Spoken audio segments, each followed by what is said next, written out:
Hey, how's it going, everybody, and welcome back to the channel. So, up this morning looking through Twitter, and I saw that there was another post from Autel Evo, the DJI leaker, and it got me thinking. It got me thinking whether or not the Mavic Pro or Mavic Pro 2 or the Mavic 2, whatever it may be called on release, is going to be a professional drone or another DJI gimmicky drone.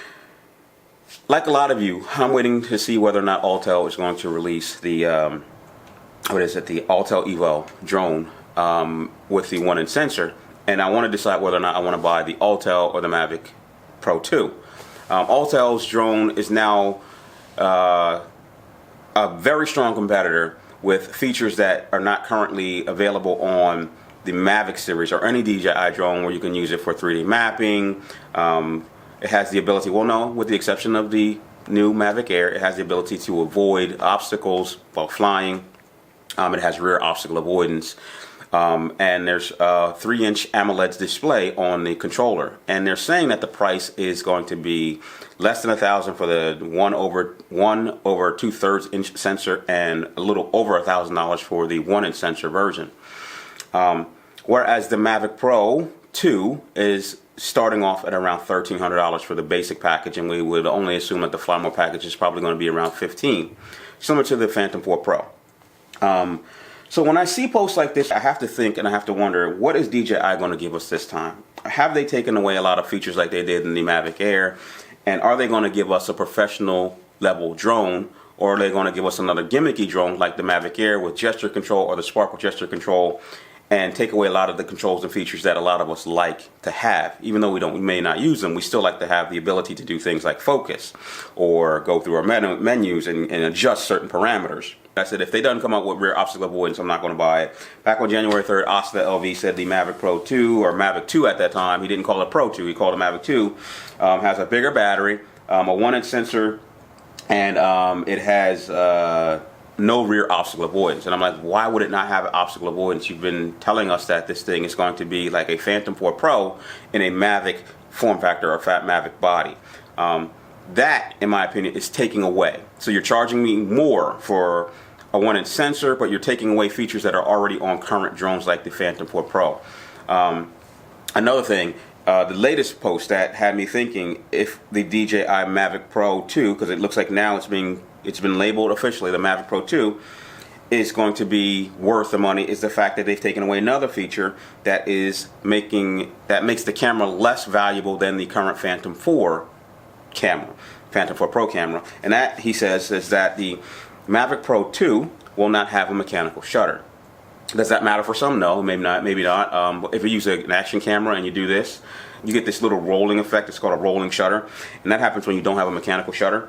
So that's another thing. You're taking away from what the current Phantom 4 has. So he's told you something that, in my opinion, is very important. You're buying a more expensive drone with less features. Again, you don't have rear obstacle avoidance, but you're spending more than the Mavic Pro, and now it doesn't have a rolling shutter. Now it doesn't have a mechanical shutter, and you're paying more than the Phantom 4 Pro. What is DJI doing with these drones? Are we going to get another DJI Mavic Air-ish type drone with, gesture control with a 1-inch sensor?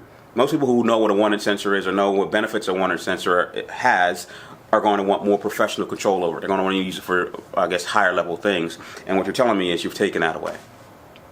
So, I'm only going to hope that DJI does not release another drone like they did with the Mavic Air, that if you're comparing it to the Phantom 4 Pro, which this is a comparison to the Phantom 4 Pro right now, which is probably going to make the Phantom 4 Pro obsolete, I'm wondering whether or not they're going to take away a lot of the features that the Phantom 4 Pro has. The Phantom 4 Pro has the mechanical shutter. The Phantom 4 Pro has an adjustable aperture, which makes that camera a lot better. The Phantom 4 Pro has settings that the Mavic Pro doesn't have, like not tap to fly, but the draw to fly. There are things that you can do with the Phantom 4 Pro. It has a light bridge. Are we going to get light bridge, or are we going to get another drone that has like enhanced Wi-Fi? I haven't seen anything like that in these tweets. I'm not sure, but I'm almost scared that it will come with enhanced Wi-Fi instead of OcuSync or light bridge.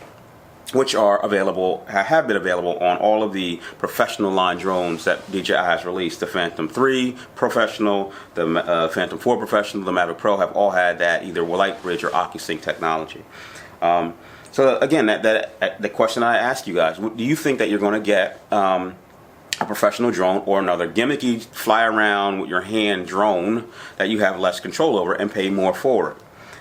That is the downside when I think about the way the DJI has been releasing new product. They're pushing the Phantom 4 out of the picture, including the Phantom 5, which is now going to be a $2,000 drone. And Autel says that that's going to be pushing that more into the professional level. So when you're thinking about Phantom 5, you're thinking about Inspire.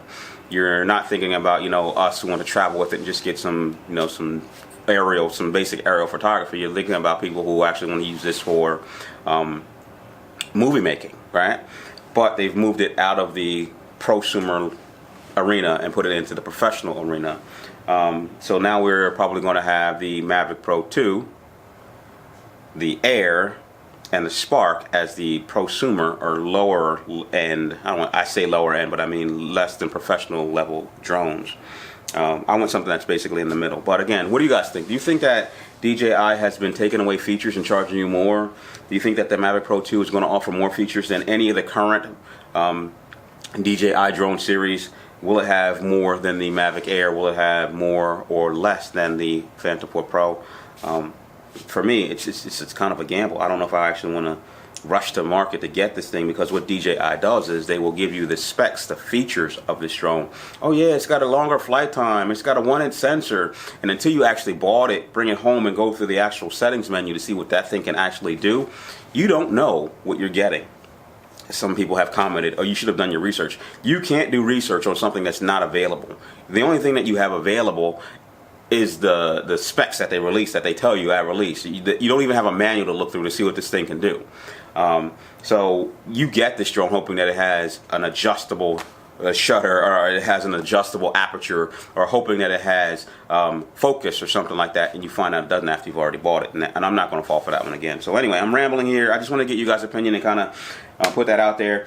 I'm really curious what DJI is going to bring to the market with this Mavic Pro 2, and I'm really curious whether or not it's going to beat out the Autel, or should I just wait for Autel to release their Evo, if that ever comes out. I'm actually trying to go to New York this Sunday to the Day of Drones at the Liberty Science Center, and I think Autel's going to be there with their Evo, so I'm hoping to get out there and see it, touch it, and talk to somebody and get maybe some face-to-face time with it to give me an idea on whether or not I want to wait or rush off to buy the new latest greatest DJI drone. But right now I'm on the fence with probably not even buying the Mavic Pro 2 and spending my money on a Phantom 4 Pro or Phantom 4 Advanced, because the price on those things has been dropping like crazy. I've been on eBay kind of keeping track of the prices, the trending resale values, and I've passed up. I've almost impulsively bought Phantom 4 Pros that came with carrying cases, like 3 or 4 batteries, and a crap ton of accessories for about $1,050, $1,100.